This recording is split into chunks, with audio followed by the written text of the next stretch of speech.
Well, thank you, everybody. Thank you, Paul. Amazing start to the day. Super excited to be here with you guys today. Like you said, my name is Noah Cosby, and over the last 10 years, I've been investing in real estate and studying under Paul and Than and the group here at Fortune Builders, and been able to build a portfolio of many single-family homes and apartment buildings and commercial retail centers. And all those assets, the result of that is it's given me a lot of passive income, and enough passive income to have freedom with my family, to where I don't have to work if I don't want to, but I get to work when I choose to. And that's really the most important thing for me. I'm not a guy that's into Lambos and yachts. What's important to me is spending time with this family right here, my kids and my wife, and pouring in time with those relationships, building childhoods, building the marriage. And so that's been great. My story is very simple. I grew up in a very traditional household where my parents worked very hard, and money was always a point of friction. Money was always a restriction. It led to many arguments in the household, and it was always something that restricted us, and it was a place of tension. And I got the same advice I know many of you got, which was, hey, go to school, get good grades, work really hard, and get a good job so you can make a lot of money. And I was kind of designed or pointed down the medical field because doctors and dentists, those guys make a lot of money, right? And so what I realized was that as I was going through that education, I realized that I was getting my advice. I was getting a lot of my advice from people that were over here, that were in the rat race.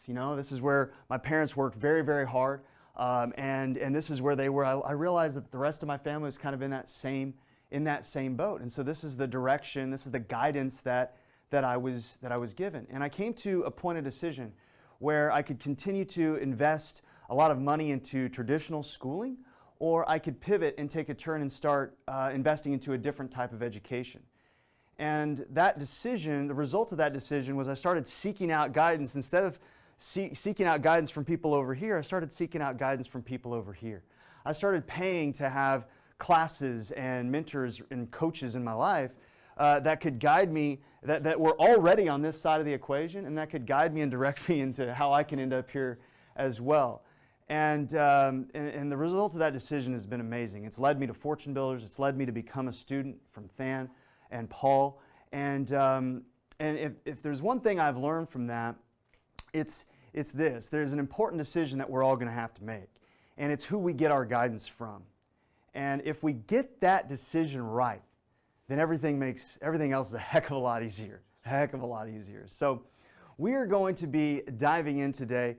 It's going to be an amazing day. We're going to start the day with single-family rental properties, and I'm going to dive into all the details of how you can, if you find yourself over here, or if you're kind of in the middle and you really want to end up over here, then we're going to dive into a lot of details on how we acquire assets and get them into our asset column. How do we evaluate these properties? How do we run the numbers on them? How do we know what is a good investment deal and what's not a good investment deal? How do we know where to find them? How do we fund them? How do we manage them? And how do we get this whole system to work?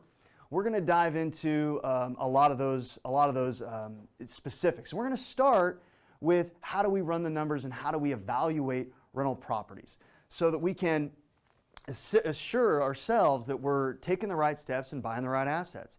Now, when we do this training, anytime I do this training, I always ask the audience, hey, would you rather learn from theory and philosophy, or would you rather learn from real deals and case studies? Pretty much 100% of the time, everyone wants to learn from real deals, real case studies. So that's what we're going to do today. But when we do that, it's important that we share this earnings disclaimer. I'm going to go through a lot of the properties that I've purchased, that I have in my portfolio, and we're going to go through the numbers of those projects, and we're going to really dive into the details of how much money they're making, the return on investment. We're going to get into those details so that you can learn from those experiences. However, it's also not implied or guaranteed that you're going to have the same results that I have. That's not the way this works. Real estate, there's a lot of variables in it. There's risk involved, of course. And of course, your results are going to depend on your education, how you implement and how you're getting help with that implementation. So, so that in no way is the results that I have any sort of guarantee or way that you're going to have those same results either. But we're going to dive into this. And before we get into the details and the specifics of all these different numbers and deal evaluation, something that I've learned over the years, I've sat in many classes like the one you're sitting in right now, and I've gotten relationships with mentors and coaches like Than and Paul in my life, and I've spent a lot of time getting around these very successful, wealthy investors. And when you start to do that, when you start to surround yourself with that group of people that are over here, what you start to realize is, yes, they know a lot of X's and O's about real estate, and they're going to be able to teach you those things. But you also start to pick up on the fact that they have an education, they have a broader financial paradigm than most of us have if you were raised in a traditional household or mostly went to traditional schooling. And the understanding that they have of these big picture concepts are what direct and navigate their actions. And it's why they're able to build so much wealth so quickly. It's why they're able to accelerate their wealth. It's also why they're able to make it look a lot easier than it really is. It's because they have this education. And so I'm going to share with you a couple of things that I've learned from them so I can impart that on to you, because those are the big picture concepts that if we learn those things ourselves, they're really going to help direct our energy and efforts as well. And so here are the things that I've picked up on that they really understand at a deeper level than most of us understand. The first one is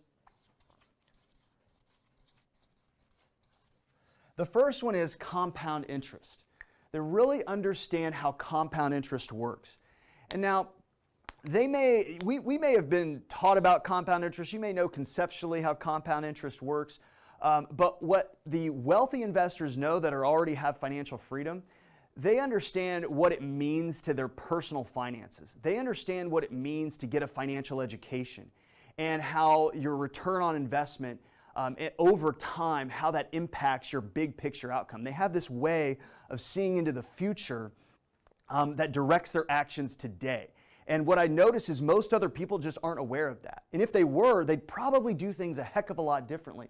So I'm going to share with you some things that they understand about compounding that's going to help you make some decisions in your personal life as well. The second thing that you'll notice with very successful investors like Paul and like Than and like Warren Buffett and these very, very successful investors, it's as if as you look at their investing career, it's almost like every asset they buy goes up in value, makes money. It's rare that you ever see them lose on an investment. They're always winning. It's almost as if they can see what's going to happen before it happens. And it's this ability, this kind of interesting ability to predict the future almost, that allows them to do that. And so what I've learned by being around them so much is that the reason that they have this ability to kind of predict the future is because they pay attention to this right here.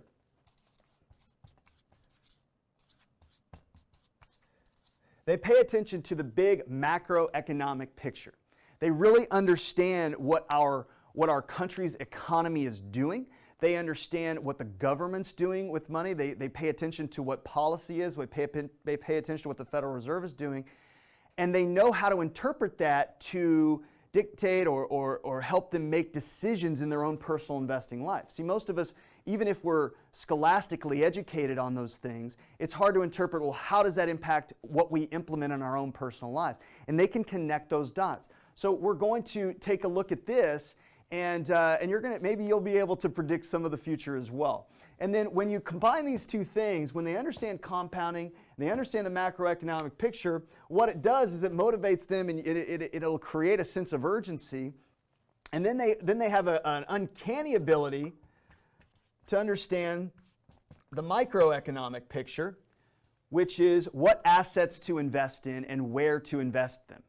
So that's a big thing as well. And we're going to spend the majority of our time here today, but we're going to start really quickly by touching on the big picture things that really direct their actions. And if we can continue to learn from people that already have achieved financial freedom and get our guidance from that group and get those people around us, well, then we're much more likely to end up over here than be stuck here our whole lives. So let's take a look at what they understand about compounding. See, most of us were taught very early on, go to school, get good grades, get a job, work, and save your money. I don't know about you, I know for me, I know for many of you, that you were taught to save your money, that's a good thing. Save, save, save, and if you save it and you're disciplined, eventually you're going to be able to retire and things are going to be okay. Okay, but that's interesting financial advice, because what you're going to find whenever you see the power of compounding, you're going to see and interpret the power and the value of having a financial education. Because most people don't go out and seek a financial education. Most people go through traditional education, and that's where it stops. So here's what it looks like. Here's what compounding looks like. If you were to start with $100,000, and let's say a person had $100,000, but they didn't have a financial education to go out and create opportunity for themselves. They didn't know how to go out and buy assets that produce cash flow, that produce strong rates of return. What they were taught is, hey, hold that money, be responsible with it, put it in the bank, and maybe they put it into a CD at 1%.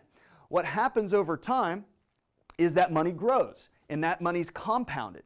And by year 24, if you go through this whole chart, it adds up, it grows to $127,000.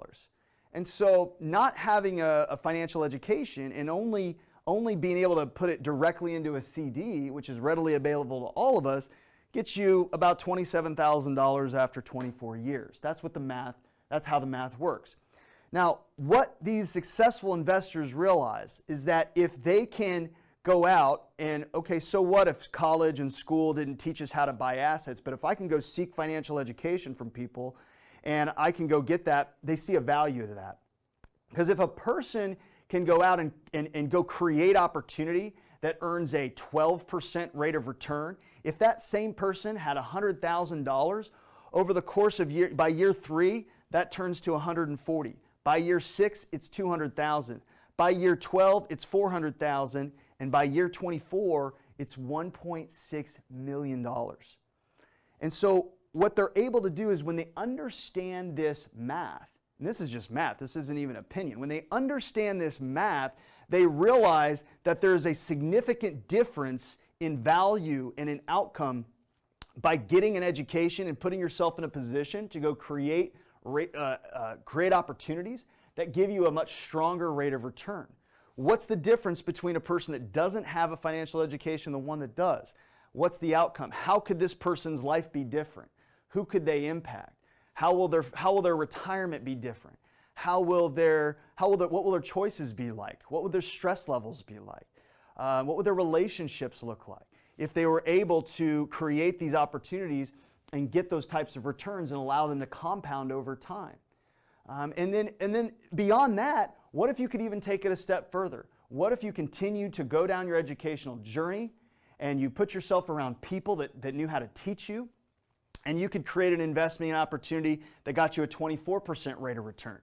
If a person had $100,000 and was able to create opportunities that yielded a 24% rate of return and was able to compound that over time, then in year 3 it goes to 200, in year 6, 400, in year 12 it's 1.6 million, and in year 24 it jumps all the way up to $24 million. That's the power of compounding. That's the power of compounding. And that is what an investor, that's why someone like Paul and Than, they're continually surrounding themselves in masterminds and with other investors, and they've done more education and more classes than any of us have.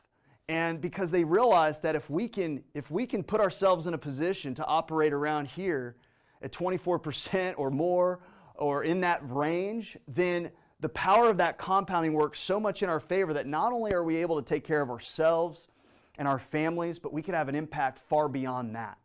What would you impact? What are the things in your life that are important to you that if you could stroke a check right now, you could go contribute to and make a difference in? That feeling is very fulfilling. That's a very rewarding feeling.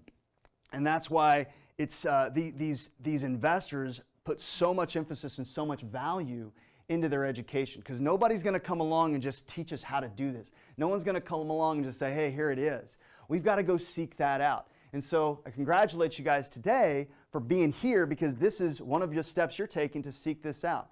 Einstein says compound interest is the eighth wonder of the world. He who understands it earns it, and he who doesn't pays it. So they really understand compounding. I think that's what drives them and motivates a lot of us to go get an education, go get in classes, go seek out coaches and mentors and get help with implementing these things because it wasn't really taught to us as we went through traditional schooling. Now, the next thing they understand is they really they have a very good grasp of the macroeconomic picture. And when they understand the macroeconomic picture, the big picture, it allows them to have this ability to predict the future. It's almost like, remember in Back to the Future, I think it was the second Back to the Future movie, when they go into the future and old Biff gets a hold of the sports almanac and gets into the time machine, goes back to 1955 and gives his younger self the sports almanac. And young Biff can now bet on all these sporting events, and he knows the outcome of all the sporting events, and he's just making bets left and right, and he just can't lose. And so, of course, his wealth just skyrockets because he has that power to predict the future. Well, what if we could predict the future in real life? What if you could predict the future in real life? Well, what I've learned is that our mentors, our coaches, the people that have financial freedom, it's as if they can predict the future. And there's an interesting thing that we've learned that will help us see things happen before they happen. So what I'm going to share with you here in a moment is how you can maybe predict the future. And when you do, now I'm not saying you're going to like the future, what you see, but when you know the outcome and when you have more certainty of what the outcome is, it helps you make decisions today about what you're doing now. A lot of times hesitancy and paralysis comes from just being uncertain. We just don't know what's going to happen. But if we had more certainty, if you had more certainty, would that give you more confidence in knowing what to do today with your investing? That would make it a lot easier, wouldn't it? So here's the formula for predicting the future. Are you ready?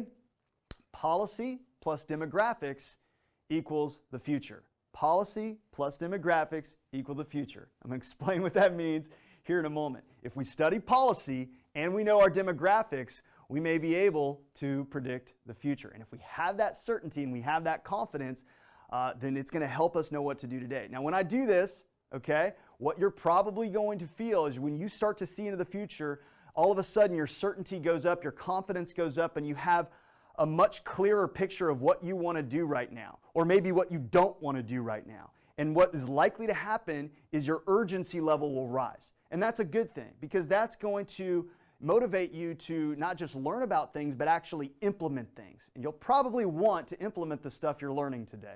So let's take a look at policy first. We got government policy. We're going to understand fiscal policy, which is going to control taxes and government spending. And we also have monetary policy, which controls our interest rates and our money supply. So let's take a look at the government's financial statement. You have a financial statement, I have a financial statement, and so does Uncle Sam. So Uncle Sam has a financial statement that looks like this. It looks very similar to ours. We have income, expenses, we have assets, and we have liabilities. Okay? So Uncle Sam has the same thing. So where do we get this information? Well, it is public data, and so one of the resources, we're going to take a look at where that is. So if I can, I'm going to go live here, and let's pull up the web browser, and I'm going to show you what our current situation is, and let's just take a look. So we're going to go to www.usdebtclock.org, and usdebtclock.org pulls data from the Federal Reserve, and it shows us what our current country's financial situation is. And so first thing we're going to do is, where's our income? Our income is our U.S. federal tax revenue. And it says right here that our annual federal tax revenue is $3.3 trillion.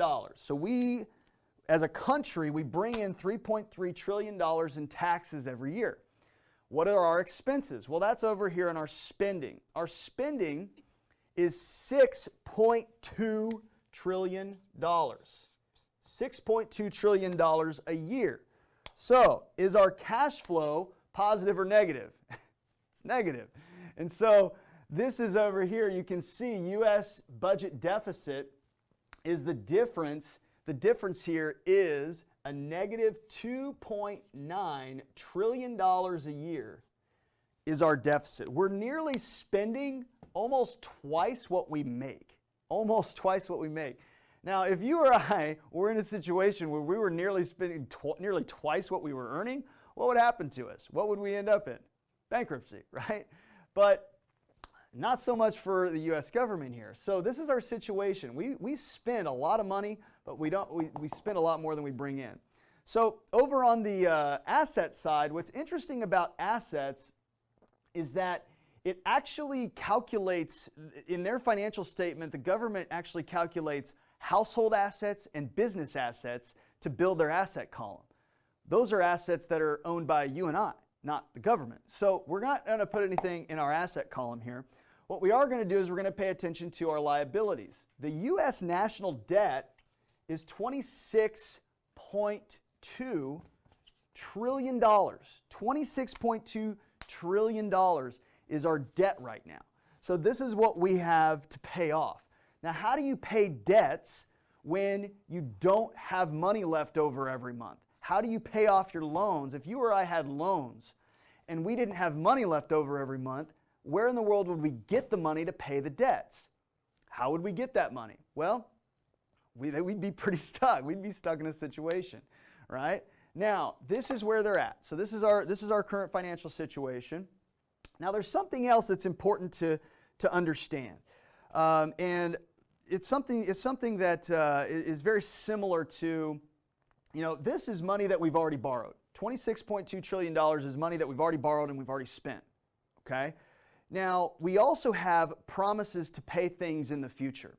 For example, if I were to talk to my daughters and promise them that I would pay for their college or pay for their wedding, and I didn't have the money to pay for it yet, that's a promise to pay in the future. Now, it's not a liability yet because I haven't paid the money and I haven't borrowed it, but it's something called an unfunded liability. It's a promise to pay in the future.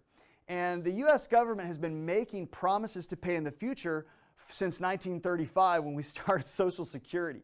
Social Security is a promise to pay in the future. So when you add up the projected Social Security liabilities and the Medicare liabilities and the government pensions that are going to be coming due in the future, you get an unfunded liability total, which is down here at the bottom.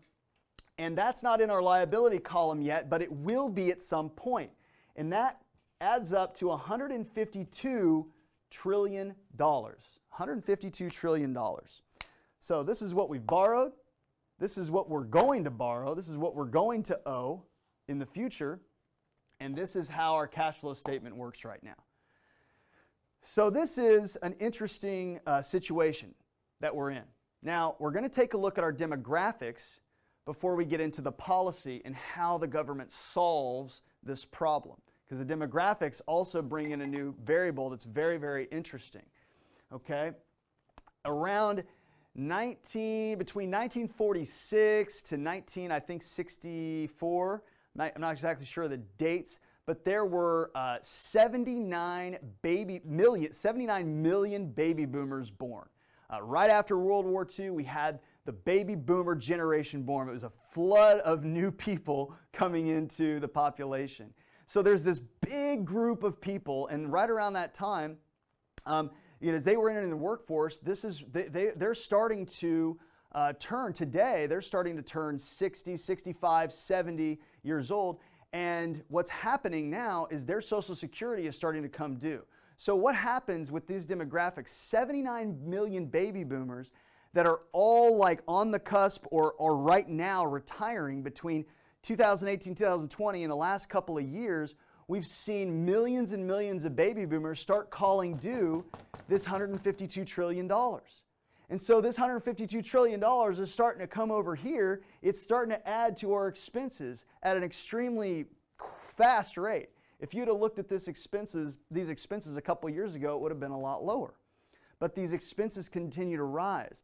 So is that slowing down? No, that's staying steady. We've got more and more people coming in and calling Social Security, calling Medicare due, right?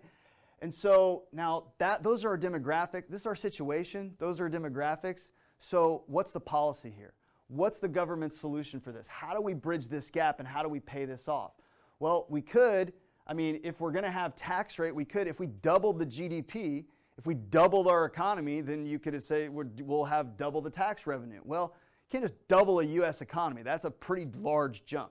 You could also double the tax rate and tax the entire population twice the rate and bridge the gap there. Well, that's not going to be too favorable no matter what party you're in. So what happens is a government has a different policy for this that allows them to pay their debts under the radar, and people don't really notice it. And oftentimes it's celebrated, and this is what it is.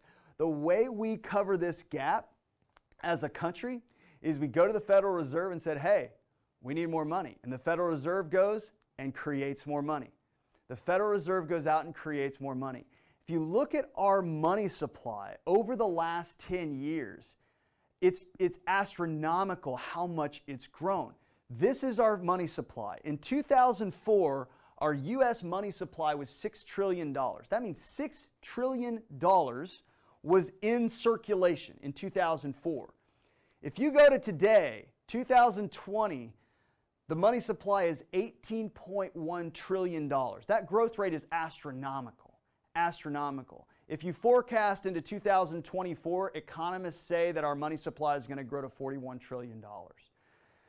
So what does that mean? What does that mean? What does that mean when our money supply is going through the roof like that? When I have an overabundance of something, what happens to the value of that thing?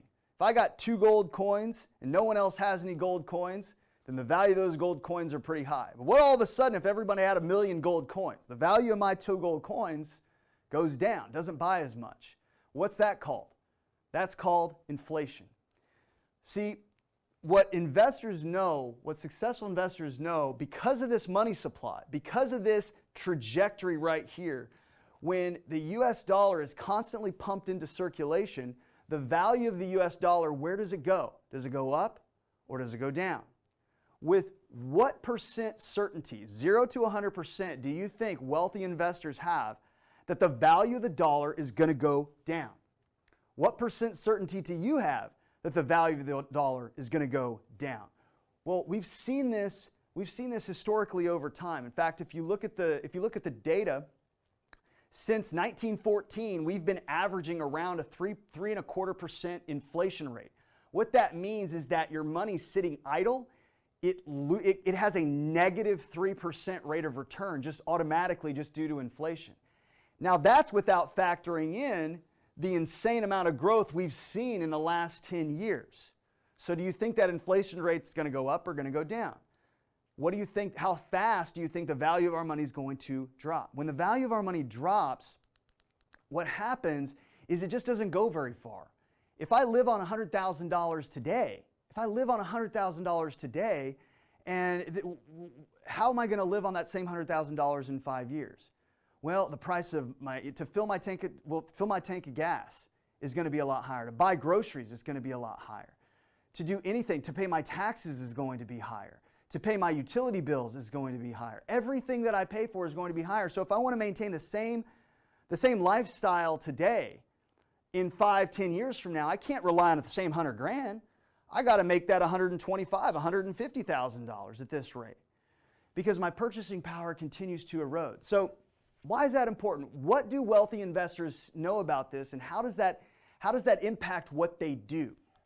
What they realize is that when money is in the bank and we save it at 1% interest, but inflation is making us lose 3% every year, then the total return on that money is negative 2%. So as people are trying to be hardworking citizens, disciplined, responsible people with their money, and they keep saving and saving and saving, the sad truth is that over time, they're actually losing money. They're working their tail off and they're losing money. You may be sitting at home right now and you may have worked a long time. You may have worked your butt off, and you may you may have saved a lot of money and done really well and been responsible and disciplined. And right now you might be feeling that the value of those dollars just leaking out, like holes in a ship, just leaking out. And what we think is helping us by saving and saving and saving is actually putting us further and further and further behind. So what do investors do about this? What do investors do about this? Well, when you get around these very successful investors, you start to have them as your coaches and your mentors and in your circles, and you start to realize that what makes them more nervous than anything is having money in the bank, because they know that they're losing money. So what they do is they're constantly trying to push money out of the bank and into assets. So that is how they've controlled the building of their wealth. So what does that mean for us? You may start to be feeling, as you can predict this future, as you can start to see the money leaking out of the bank, that may develop, you may start to feel a sense of urgency for doing something about it now, and that's why you're here today. So it's going to be an awesome day, because now we're going to get into, well, what do we do with that? Where do we put that money? If I don't want it in the bank and I want to get it out and I want to push that money out and I want to get it invested, I want to get it active, well, where do we put it? And that's the third part here, the microeconomic picture, what we invest in. And so we're going to talk about today, as you already know, we're going to talk a lot about real estate. And because of that, you're going to see why real estate is the asset class that's built more wealth than any other asset class out there. This is where the wealthy continue to build their wealth, is in real estate, because it's a very unique vehicle that the other asset classes, it gives us advantages the other asset classes don't give us. So we're going to dive into evaluating a rental property, and we're going to see what kind of return on investment a rental property gives us. When we do that, you probably, if you're here, you probably already know there's value in investing in rental properties. By the end of this section, you're going to have an even stronger desire to get more of these properties in your asset column, because you're going to start to see how fast you can accelerate your wealth if you were educated, you're surrounded by the right people, and you got the right help. So let's dive into how we evaluate a rental property. Now, when we evaluate a rental property, there's 4 profit centers that we want to evaluate. And the first one is positive cash flow. So this is a rental property here, one of the properties that I own in my portfolio on Cathy Court. And this property gives off positive cash flow. So every month there's money coming in. So we're going to see what that is and how to calculate that. But in addition to that cash flow, every month the mortgage is getting paid down, and so there's debt reduction. So as the mortgage gets paid down, okay, the equity goes up. So there's a return there, and we're going to learn how to calculate that return. There's also tremendous tax savings. Real estate gives us the ability to reduce our taxable income, which keeps more money in our pocket. So there's a return on investment there that we otherwise wouldn't have. And then finally, we're going to look at how appreciation factors in. Over time, property values go up, and it's going to build our equity. So while most people think about the cash flow, which is an important piece, there's actually 4 places that impact the total return on investment. So let's dive into that. So grab your notes. We're going to get into the weeds here. We're going to get into some numbers. We're going to get into some details. So take as many notes as you can, but stay focused on the big picture. Now, whenever we are evaluating a rental property, we are going to be looking at a handful of numbers. And the first thing we want to understand is what comes out of pocket during the acquisition. There's the purchase price, the down payment. We're going to pay some money for an appraisal. We have loan costs. We have transaction costs. So it's important to understand what those numbers are so we can calculate our returns accurately. We want to know what the property is going to produce in income with our rent. And then we want to have an acute awareness of our expenses. And so we're going to calculate taxes, insurance. We're going to factor in some maintenance and repairs, some vacancy allowance, factor in management expense, and debt service. So when we build all these numbers together, it's going to give us the accurate return on investment. So let's take a look at this property. And this is a property that on Cathy Court. And so these are the specific numbers of this deal. As I said, these are my numbers, and this is a deal that I personally have.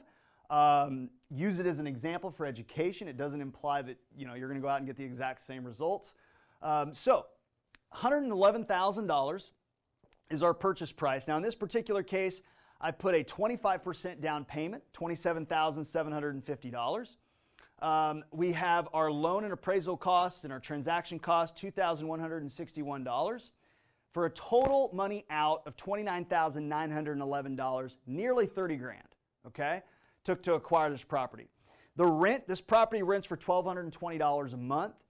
The taxes are $33.95 a year. The insurance is $722 per year. Now, maintenance and vacancy. So when we're evaluating a property that we don't own yet, how do we factor maintenance and vacancy in? Well, it has a lot to do with the age of the property, and it has a lot to do, frankly, with how you manage the property. If you're managing the property poorly, then your maintenance costs are going to be high, your vacancy costs are going to be high. But if a person has professional property management in place and we're doing a good job managing the property, then what we expect is some maintenance cost. And what we do is we budget 5% of the rental income for maintenance and repairs. And we also budget about 5% for vacancy loss. So what's vacancy loss? Vacancy is when someone moves out of the property. At some point, somebody's going to move out of this house and they're going to not pay rent. So now we got to go in, we got to paint the walls, we got to clean the carpet, we got to get it ready, we got to find another tenant, put another tenant in there, and then the new tenant starts paying. Well, there's a gap of time that we're not earning income. That's our vacancy cost. So we have to budget for what we expect that to be. Now, this is where people that don't go out and get help, that don't know how to do this and just kind of implement it and figure it out on their own, this is where they get hurt. If you know people that own rental properties and don't make a lot of money, or it's a big headache, this is probably an area that really is a pain point for them. And so this is an area we're going to talk about a little bit later in property management and how we keep the vacancy low. Now, management, which is an expense that we incur, it's 10% of the income. And that management cost is something that we're going to talk about a little bit later and what goes into that. And then our debt service is $428 a month, which is $5,100 a year. So our net cash flow is $205 a month, $2,458 a year. So if you calculate, so how do we calculate the return? Here's how we're doing it. Here's how we're going to do it on every example. We're going to take the annual gain, and in this case, 24,58,76. We're going to divide that by the money out of pocket, which is 29,911. If you do that math, you're going to get 8.2%. So that's how we're going to calculate the return on every profit center. So out of the gate, automatically, we have an 8.2% rate of return just from the cash flow alone. So are we already beating inflation? Yeah. So this is a really great example of why successful investors are so attracted to good rental real estate.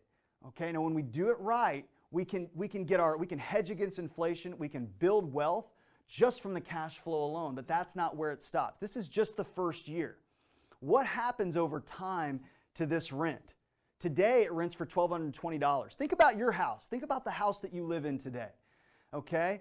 Think about that house and what it would rent for today if you were to move out, or maybe the rent that you pay for the place you're living. Okay? What do you rent that for today? Now, go 20 years ago. Go back 20 years to the year, go back 20 years or 15 years and ask yourself, what would that same house have rented for 15, 20 years ago? Is it the same or is it less? It's most likely a lot less, because over time, rents go up, right? And so the same thing is going to happen to your rental property. This is just in year one. As we go over time, because we're financing with a fixed mortgage, our mortgage payment's never going to change. It's going to stay at $428 all through this time period. But over time, our rents are going to go up. So this cash flow gap is going to continually increase. So it may be 8.2% now, but it's going to continue to go up every single year. And there's that compounding effect that's going to continue to snowball and continue to grow. So we're going to have an ROI summary here, and we're going to hit each profit center. And what we're going to do as we go through each profit center is we're just going to stack the returns on top of one another. And so the cash flow return in year one is 8.2%. Now the second profit center is debt reduction, because we're going to be paying the property's mortgage down every single month. The principal of that mortgage is going to go down, and so our equity is going to go up, right? So the loan on this property was $83,250. After year one, we've paid the principal down $1,314. Year two, same payments, but more principal gets paid down, and so does year three and year four. But in year one, we're getting $1,314 back in equity. Divide that by our 29,991, 4.3%.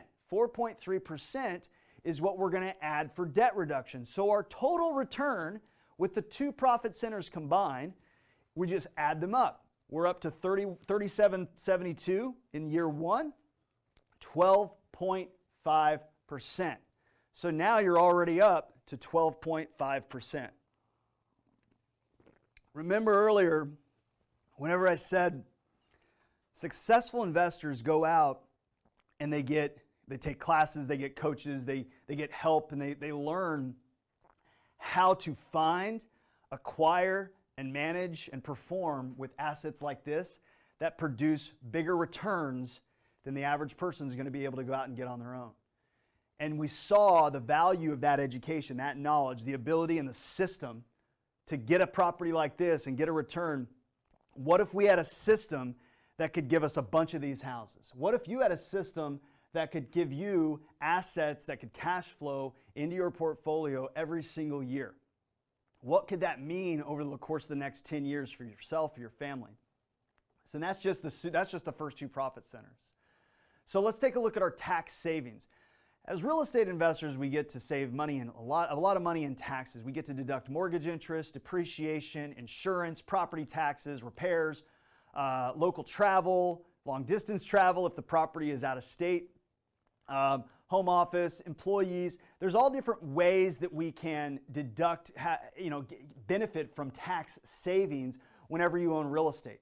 The tax code gives us a tremendous amount of advantages and tax deductions when we own real estate. So there's an incentive for you to go buy more real estate. So we're going to take a look at the top four: mortgage interest, depreciation, insurance, and property taxes. So here's how depreciation works. I didn't understand this whenever I was getting started. So I'll share this with you. Maybe that's the first time you're hearing about it, but let me try to make it as simple as I can. The property, Cathy Court, is located in a county, and the county has an assessor's office, and the county assessor's office determines like an assessed value of the property. And that value is split up into the land. If there was no building on it, there was value to the land, and then the building itself has a value. And so whatever that tax card says in the county is going to impact your depreciation. So the land of Cathy Court, the county says, is worth $25,000. The building is worth $99,000, okay? So what the tax code says is that we could take the $99,000 and deduct that annually for 27 and a half years.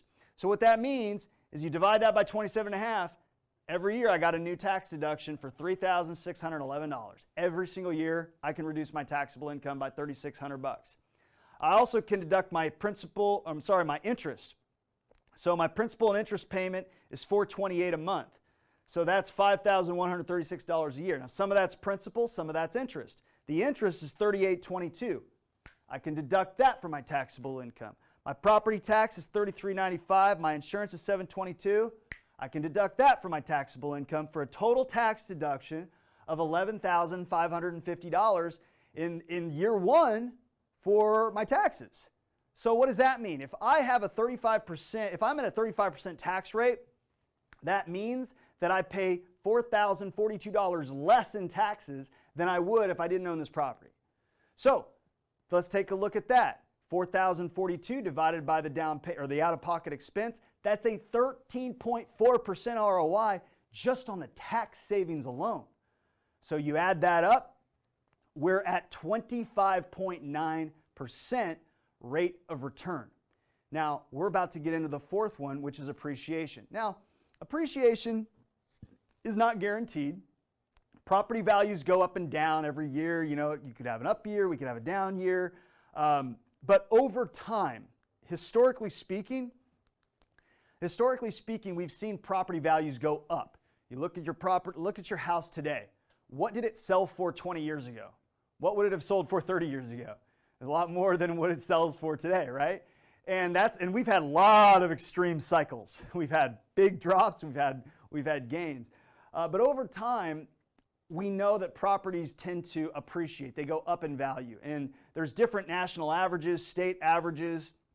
There's set between 4, 5, 6% annual appreciation rates. We're going to go with a 3% annual appreciation rate just to be conservative for our estimates here. And so if we started with a value of $111,000 and that appreciates 3% a year, in year one, after the first year, it's going to go up in value to $114,000. That's $3,330 is what we're gaining. And so that is an annual return. Oh, there's a little delay there. There we go. Of another 11.1%. So let's take a look at the total return on investment.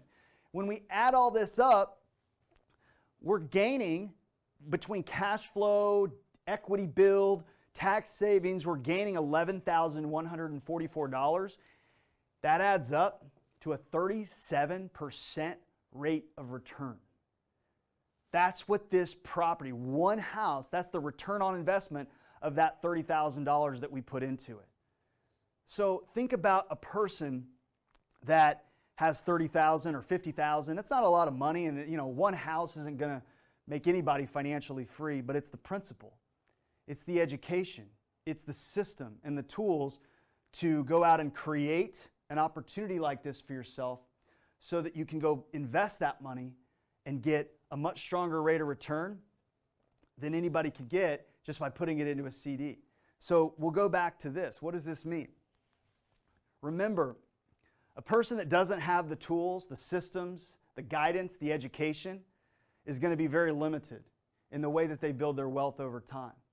But what is it worth for a person to be able to have the tools, the guidance, the ability to go out and create assets, find and create investment opportunities and buy assets that produce much bigger returns? What does that mean for a person over the course of 5 years, over 10 years, over 20 years, over 25 years? What could that mean for a person? What could that mean for you? How could that change your financial future? How could that change the financial future for your family? How could that change the way that you spend your time? How could that change who you spend your time with? How could it change the relationships that we have? So it's really interesting because this brings us to one of the things that Paul was mentioning, which is the secrets of the financially free. We call them financial freedom secrets. And they're not really secrets, but they're just things that most of us don't know about because we're not getting the help. We're not putting ourselves in these circles. Most people don't have mentors and coaches to teach them these things. So another financial secret that I'll give you that you'll want to write down is wealthy people don't save. They don't save. They invest. They're not trying to hold on to money and keep it in the bank. That makes them nervous. They're trying to get it out and they're trying to invest with it. So by now, you're probably thinking to yourself, my gosh, the value of the dollar is going down.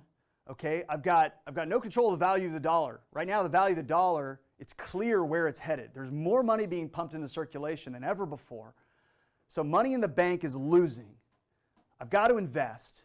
And you might be saying to yourself, I love learning this stuff, but man, now I really want to implement it. You may start to find that your sense of urgency, once you become more aware, once you become educated, your sense of urgency, you're going to feel your sense of urgency start to rise. Once you become clear about what the future holds, your confidence in what you should be doing begins to rise. Now the only question is, well, how do I do it? How do I implement it? And so when you cross that bridge from going from education to implementation, that's a very special time. That's where results happen. So just get help so you don't mess that up, because that's also where the risk is. That's also where the risk is. So we're going to get into how we start doing this. So the next thing a person usually asks themselves, well, how do I find a property like Kathy Court? How do I get an investment like that? I love the math. I love I love the financials. It makes sense. I really want to invest there, but how do I find it? And that's a problem that many investors are going to be solving. In fact, you're going to be solving that problem, is how do you find properties to invest in? Well, when we're looking for anything, it's important to have a criteria. It's important to have a criteria for finding the right property. So we're going to discuss what to look for. What is going to be our property criteria? Because the value, if we get this right, if we look for the right properties, then we're gonna increase our chances of success. There's a lot of people out there that want to get in this game, and they don't surround themselves with the right people. They don't get the right help, and they start buying property. They start implementing, but they start buying the wrong property. They start buying property that makes it more challenging to win with. So what if we knew exactly what kinds of properties are going to help us win the most? Like the Cathy Court, there's some fundamentals, some characteristics of Cathy Court that make it a great rental property. So let's build a criteria. So when we're thinking about property criteria, okay, one of the things that make investment properties work is occupancy and paying rents. So that's a really, really big deal. If these properties are not rented and the tenants are not paying the rents, then the numbers and the math don't work like they do on paper. They don't work in real life like they do on paper. So the quality of the property is going to determine how it actually plays out in real life. So for example, if I were to purchase a property in if I were to purchase a condo, okay, if I were to purchase a condo and say, well, I can rent this condo out and I can see the cash flow numbers make sense. Well, the thing about a condo, what's interesting, it's not that there's anything wrong with a condo, but just be understanding that if someone's going to rent a condo, they're probably going to have a more limited time that they're going to stay in that condo. So it's a little bit more of maybe a 6 to 12 month deal. They may be moving somewhere else after they live there. It's usually not so much of a long-term setting. And also condos have association fees and some other things that are outside of our control. So there's some elements to owning a condo and renting a condo that sometimes work, but also provide extra variables and extra. So if we have a single family home, like Cathy Court, 2-car garage, 3-bed, 2-bath, who are we going to rent that to? We're probably not going to rent that to the single guy that just graduated college. We're probably going to rent that to a family. And so that property is going to be occupied by a family, which means they're more likely to stay in a longer period of time. So the first thing that we look for in our criteria is we like the idea of looking for single-family homes. Now, the other aspect about Cathy Court that makes it and a lot of the other properties we own very valuable is the price point and where it's located. If I were to purchase, some people like the idea of purchasing luxury homes and renting them out. You know, if you were to go to the nice part of town and buy an expensive house and you say, hey, you know, we could rent this out for, you know, $4,000, $5,000, $6,000 a month, okay? You may be able to rent that out, but the percentage of people that are looking to rent a property at that price point is pretty small. Usually people that can afford that kind of rent are people that can also buy a house, and they usually prefer to purchase their primary residence rather than rent it. So even if you rent a property like that, they're probably in it for 12 months tops while they're looking for a house to buy, right? And so that creates a challenge, right? That creates a challenge, because if that person moves out, then we've got to go find another tenant, and it's just harder to find that kind of a tenant. So the vacancy stretch is longer, okay? And so that's that vacancy rate that's going to go up, that's going to impact our returns. Now, in the same time, you could maybe want to go to the bad part of town, the really low-income part of town, where it's easier to purchase a property at a much lower rate.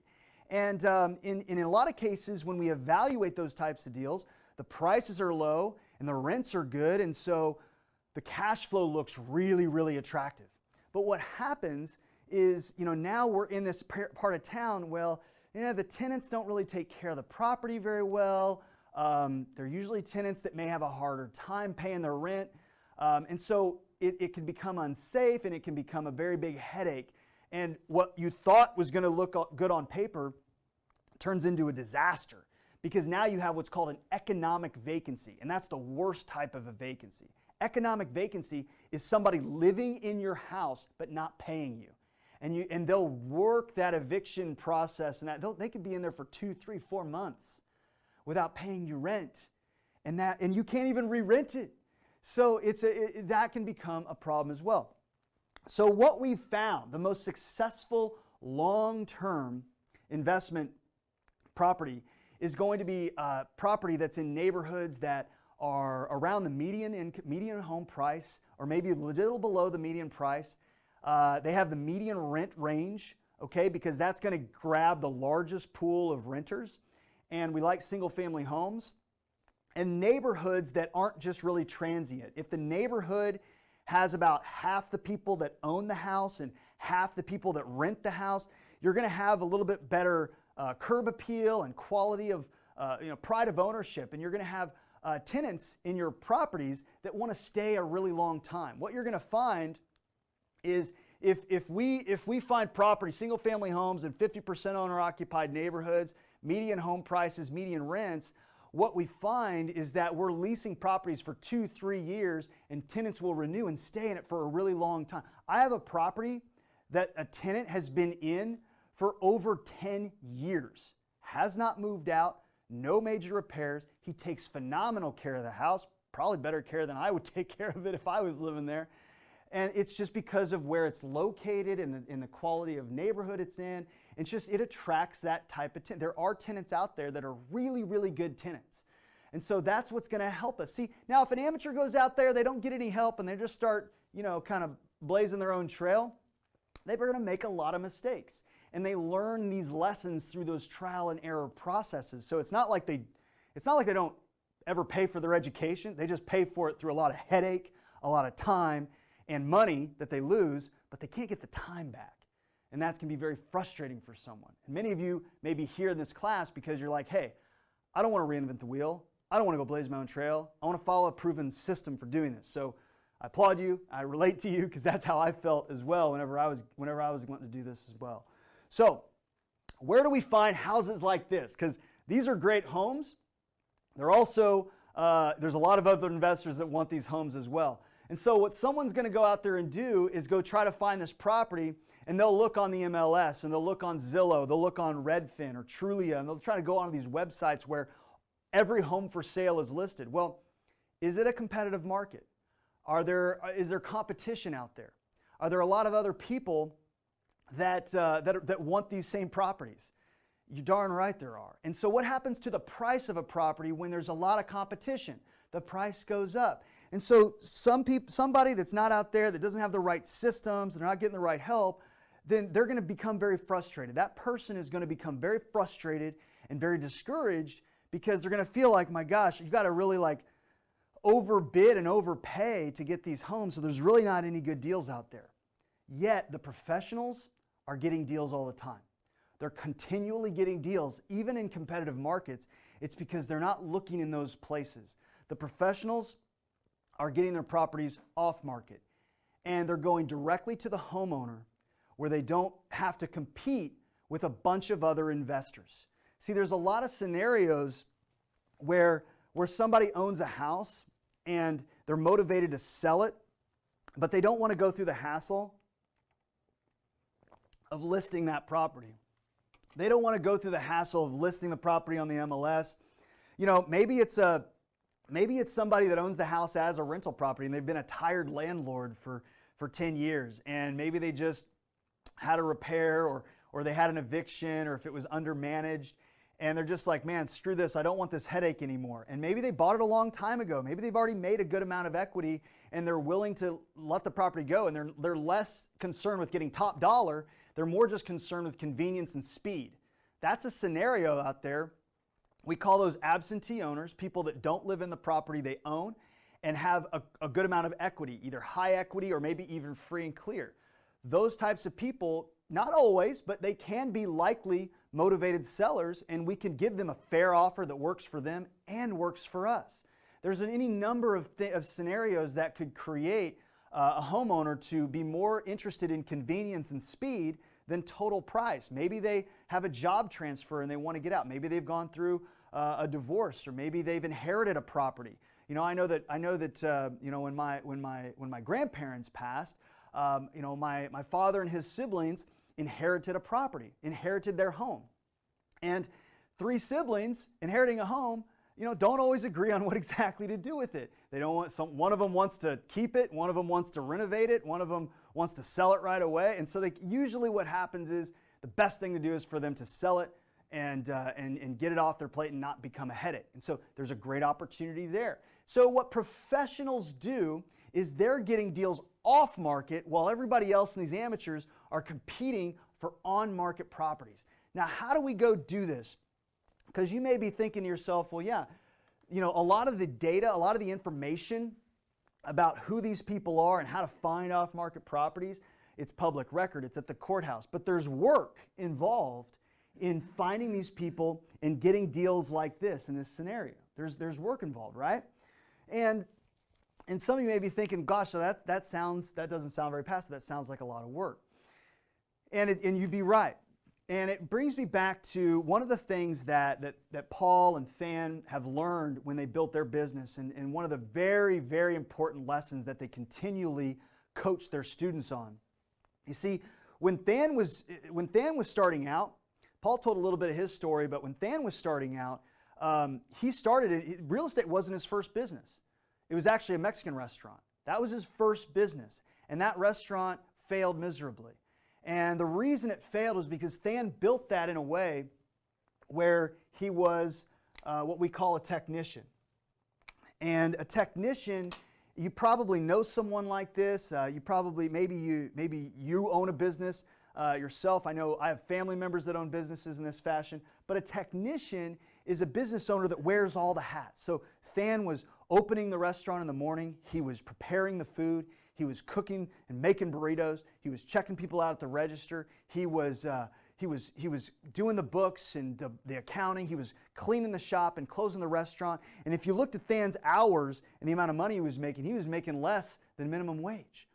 And it just grinded away at him. There was no way for him to work on the business because he was constantly working in the business. And I know maybe some of you feel that way, feel like you're living in this technician lifestyle. Maybe you're working and trading time for dollars, constantly trading time for dollars, and that can wear a person down. That can be a heavy burden on someone. That can create a lot of stress in their life. And ultimately, that business failed. And so when Than went over to real estate and he and Paul started a real estate company, they said, you know what, we're not going to do the same thing that we did in the Mexican restaurant. We're not going to do the same and make the same mistakes. There's another way to build a business like an entrepreneur. And if you think about this, think about a McDonald's. Do you see the owner of the McDonald's there very much? Do you even know who the McDonald's owner is? No, McDonald's is run on systems. And that's how an entrepreneur will build and run a business, is build and develop systems. Instead of plugging themselves into a process, they build a system. And that system achieves the process. And McDonald's is a billion-dollar company that's run on high schoolers and standard operating procedures. And so it was that same concept of building systems and replacing yourself. Build a system, replace yourself. Build a system, replace yourself. That Than and Paul built their real estate business on, which is why it became so scalable, so replicable, so successful in such a short period of time. And so that was a really big deal to Than. When they're thinking about how do we find these off-market properties without creating another job and becoming a technician, and students coming to them saying, hey, help me with implementation. I want properties like Kathy Court. I want to find properties off-market, but I don't want to become a technician. How do I do it like an entrepreneur? And this is what they're asking. They're saying, I don't want to be the technician. How do I do this like an entrepreneur? Well, what Than and Paul did was they built a system for finding properties. And here's what that system looks like. First thing they did was they have a software program. And the software program is actually connected to public data information that allows them to pull information about property records, homeowners, their information, their addresses. And so they can go ahead and search absentee owners that are free and clear and see how many results they have. Then what they can do is over the years they've developed and tested and measured different marketing campaigns and launched these marketing campaigns to have those homeowners actually reach out to them, knock on their door and contact them, say, hey, did you want to make me an offer on my house? And so this is what an automated marketing system looks like. We pull leads from the back office system. That data, that information goes to a direct mail fulfillment company. The owner receives that direct mail piece. Then what happens is the owner, if they're interested, they fill out a form online through the different websites that we've built. And that lead, that information goes to the back office system. And now every week there's people that have left their information, said, hey, call us because we may be interested in selling. Imagine if you woke up and every week you had a list of people that fit the criteria and that said, yeah, I am interested, I might be interested in selling the property. That would be a pretty good, think about how much time you would save. Think about how much easier and how much more fun investing would be. Because the next thing we do is we make an offer. We make an offer and we get a property. And not every offer is going to be accepted, of course, but this is the system that's used. And so this is what people come over the years. One of the things CT Homes is known for is the systems that have been built, and specifically systems for finding great deals. And so a lot of people come to us and say, hey, I want assets in my asset column. I want to learn how to get properties like that that give a strong return. I don't want to just settle for what traditional education has taught me. I want to implement these things. Can you help me? And so one of the things that Than and Paul help students with is implementing these same systems in their own businesses. So think about the power of having a good system. What a lot of amateur investors are going to do, and people that are not out there getting help, is they may go online to the MLS, they may go to a realtor, and they're looking for a property and they're kind of trying to find this needle in a haystack, but they got one channel, they got one type of approach to finding a property, and it looks like this guy. He's fishing for a deal, he's got one line in the water. But imagine instead of being one guy sitting on the shore with a fishing pole, what about the investor that gets help that has a system? Is like having like a deep sea fishing boat with like 12 lines dragging in the water. And instead of catching one fish at a time, they got all these lines in the water. How many more fish could we catch if we had multiple lines in the water at once? That's what it's like having great automated marketing systems that drive in opportunities for us to acquire assets like this. This is what successful investors spend their time doing. They're working on their business and they're building systems. So here comes the next financial freedom secret.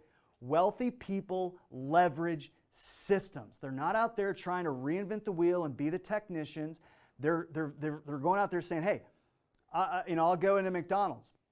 McDonald's guy is a wealthy investor. It takes about $1.5 million to start a McDonald's. Okay? That's a person that has a lot of options. So why is he starting a McDonald's? All right? That guy's starting a McDonald's because of the systems, because he doesn't want to reinvent the wheel. And that's what wealthy people do, is they adopt systems that other people have built over the years. They don't have to reinvent the wheel. And it makes it a heck of a lot easier and way more fun. Now, when we do these types of trainings and we start to see and you start to have this heightened sense of awareness for how compounding impacts your financial future, how the money supply shrinks the value of the dollar, how real estate properties generate a tremendous rate of return, how the power of systems can make it a heck of a lot more easier and a lot more fun. A lot of people say, hey, I really want to do this. When should I start? When should I start doing this? And should I start right now? Or I got stuff, maybe I should wait a year to get started. And it's a very interesting question. It's a question I think we all maybe have circulating, and maybe you just know you got to get started right away. That's awesome. Okay, but maybe that's a question mark in your mind. So here's what I share with someone that's asking, when should I start and how should I start? Let's say, what you want to look at is a person who wants to look at what is the opportunity cost of waiting.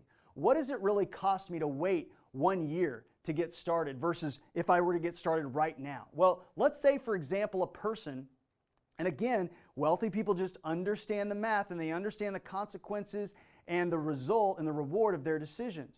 If a person had $100,000 and they had the education to get a 20% rate of return, what does that look like after 5 years, 10 years, 15, 20, 25 years? If that person were to start right now, then and successfully achieve a 20% rate of return, a person could see in 5 years $248,000, 10 years $619,000, and that would grow to $9.5 million in 25 years. Okay? Now, if a person were to say, you know what, let me wait till next year to get started. Let's look at side by side a different person with $100,000, gets educated and has the same asset class for a rate of return of 20%. Let's see where they're at if they decide, let me wait till later. Well, by the 5th year, okay, which is 4 years for this person, by the 5th year they're at $207,000 and 515, 1.2, it goes up to 7.9. So what's the difference? What does it really cost a person to wait? $41,000 after 5 years. That's the difference. $41,000 is how much further this person is behind just after 5 years. Just by waiting 1 year, this is how much further behind a person can be. $103,000, $256,000, it goes all the way up. By 25 years, $1.5 million is what that decision is worth between getting started now and procrastinating and waiting till later. When has procrastination ever paid off? How many times have we procrastinated on something that was good and we thought, man, if only I'd have done that sooner. If only I'd been around and done that sooner. Why did I wait so long? And the same thing is the experience with investing in real estate. And wealthy people get this math. They understand the gravity of the decision to start now versus the gravity of decision of procrastination. And you'll find that when you start to get coaches and mentors in your life like Paul and Than and many other successful investors, you'll find another financial freedom secret. You'll find that they don't wait. They invest now. Wealthy people don't wait. They invest now. Now, you get to make that decision for you. What assets do you want to invest in? When do you want to actually get on the train? Do you want to sit on the sidelines or do you want to put yourself in the game? Today, we're going to go through a lot of education. You're going to have a heightened sense of awareness of what this opportunity really is. And many of you are saying, hey, I'm done being on the sidelines. I want to get in the game and I want to step into that implementation realm because I want to become competent and proficient at this. And a lot of you are saying, hey, when I implement, I want help with implementation. So if you're somebody that wants to implement and you want to get help with that implementation, then that's what Paul and Than's coaching implementation program is for. And the way that works, kind of like Paul was saying earlier, is this educational platform, this virtual summit, this is available for anybody. It doesn't take an application process. Anybody can sign up for this class and sit here on a Saturday and take this course. But the people that want help with implementation, that's a hand-holding, 6, 12, 24-month journey where there's a lot of intensive training and accountability, and there's time invested in that. And Than went to Yale. He knows that we can have great instructors, we can have great systems and great coaching, but the outcome is also going to be dependent on having great students. And so rather than just letting anybody sign up for coaching implementation, the first thing they want to do is just make sure that that person has the right expectations, they have the right characteristics, they have characteristics that are alignment with our most successful students. If a person were to come in and they weren't going to be very coachable, or if they weren't open to new opportunities, if they weren't open to accountability and feedback, then a person wouldn't do a very good job, and it wouldn't be a great relationship. It wouldn't be a very fun one. So here's how this is going to work. When you go to getfbcoaching.com, you're going to fill out an application.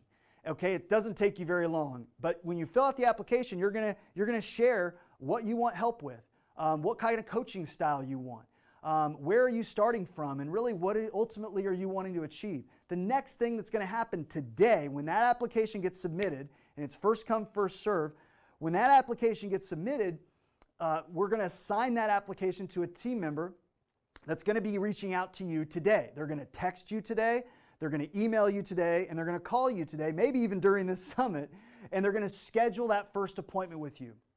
So go ahead and pick up that call or respond to that text and make sure you get that appointment scheduled, because their calendars are going to clearly fill up pretty quickly. So when they do, And they're just going to have a conversation with you. They're going to open up a dialogue about what you want to achieve, and they're going to share with you the characteristics of our most successful students. If that sounds like you, then you're going to like and want to move forward with the program. If it doesn't, then that's okay too. You're going to learn a ton and get a lot of value from that experience, whether you end up working in this program or not. So I encourage you, if you're at that point where you're saying, hey, I want to implement this stuff. I don't want to be on the sidelines. And I know that if I'm going to implement and get in the game, I want to be safe, and I want to get systems, and I want to get help. Then go put your application in and talk to our team. Now, we're going to take a 5-minute break, and when we come back, we're going to solve the problem of how do we get the money and fund our rental properties. So we're going to take a quick 5-minute break. I'll see you in 5. Take care.